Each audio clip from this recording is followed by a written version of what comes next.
When I was a young boy, my dad used to have this ongoing story he would tell the family about this very famous guy within Western Australia who my dad would claim to know.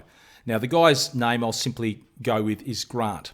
Grant used to be a really good footballer during the late 1960s and early 1970s. Grant ended up being a football coach in Western Australia during 1980, and then in the 1990s he started to appear on adverts on television. And every time Grant would appear on an advert, my dad would point to the television and say, "Oh, I know this guy Grant. We used to live on the same street together when we were kids, and we used to kick the football together." Dad used to be of the viewpoint that if he ever bumped into this guy Grant, Grant would know him, come up to him and shake Dad's hand and treat him as if he was some sort of long-lost friend. Well, it wasn't till about 10 years later. In Perth, I was about 20, there was a State of Origin football match. And in those days, State of Origin matches were really big events. They used to sell these stadiums out with nearly 40,000 people. Now, I didn't go to the game, but there was a training session about 2 days before the game. So I decided I was going to go to the training session to watch the Western Australian players prepare for this game against Victoria. And I said to my dad, "Dad, do you want to come and watch the training session? It was free." Dad said, "Yeah, that sounds great." So the two of us went down together, arrived at the stadium, went in. The stadium's completely empty except for the training players in the middle. Myself and Dad go and sit right down the very front fence, and we watch the training go on. We're watching for about 20 minutes, and then on the very left-hand side of us from this change room area, a man walks out in a suit, and he starts to walk along the fence line. It was Grant. Grant was here at the ground. And I looked to my left and I saw him, and then my dad looked to the left and my dad saw him as well. And it was like, here it is. Judgment Day has arrived for Dad because Grant is about to walk in front of us. And as Grant walked by, my dad got out of his seat and he went straight to the fence that he leaned over and he called out, "Grant." And as soon as Dad said that name and I turned and saw Grant look towards Dad, I could tell straight away that Grant, yes, did know Dad. And certainly when they were younger, they used to kick the football together. But how embarrassing would it have been if my dad had called out Grant's name and Grant just looked at him blankly and had no idea who he was? It's the question I think we all have to face. Anyone in this world who claims to have some belief in God, whether it's a New Age belief in God or a Hindu belief, Buddhism, Islam, Christianity, somewhere along the line, so many different claims about God have to be tested. And the way it's going to be tested is when God walks by the fence line of our life. Because either God is going to know us or he's not.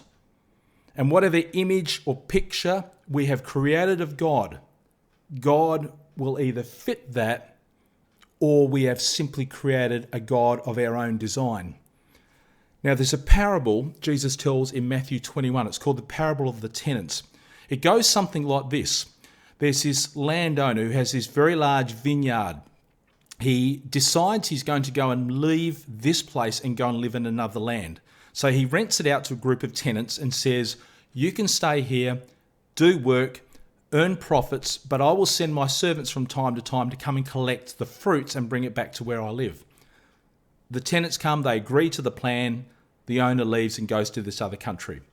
It may have been a year later, one of the servants comes from the landowner to the farm to meet with the tenants to collect the money.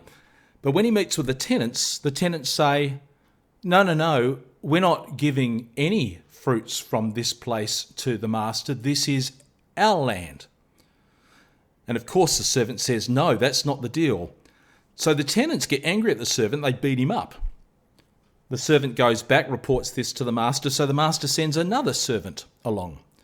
The servant comes with the same message. He says that this land is the master's land. You're meant to be sending him fruits, produce.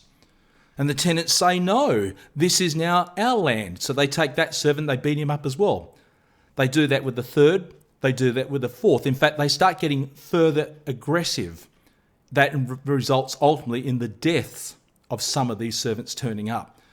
And as the master keeps hearing these reports of his servants being mistreated, beaten, stoned and killed, he says to himself, well, if they won't listen to the servants, I'll send my son. They will respect my son. So the son is sent. But when the son arrives, he explains to the tenants that he is the owner, the person who will inherit this property. Therefore, the produce is sent back to the father. But the tenants, seeing the son has arrived, see this as an opportunity to claim everything for themselves. They take the son away and they kill him. When Jesus tells that story, he then says, how do you think the father is going to respond when he hears news of what has happened to the son? Will he not come back and deal with those tenants in the most severe way? It's a rhetorical question, but it's a confronting question. Because Jesus is saying, if the son has arrived, how you respond to the son matters everything to God. In Matthew chapter 25, Jesus talks about the final judgment. This is the day that the owner of the property comes back to the world to claim everything that is rightfully his, to return those fruits back to him. But Jesus says, when the owner comes, the owner will be Christ. And Christ will take everyone and he will divide them into two groups, the sheep and the goats. And the difference between the two of them will be whether they actually knew God or didn't know him. If you go to Matthew chapter 7, Jesus says this, many will say to me on that day, Lord, Lord, did we not prophesy in your name and in your name drive out demons and perform many miracles? In other words, Lord, Lord, we know who you are, God. We're serving you. We're doing all these things for you on this earth. But then Jesus will drop a bombshell. Verse 23, he says, then I will tell them plainly, I never knew you. Away from me, you evildoers. It has got everything to do with knowing who God is through Jesus Christ. When the Son arrives, God has revealed himself.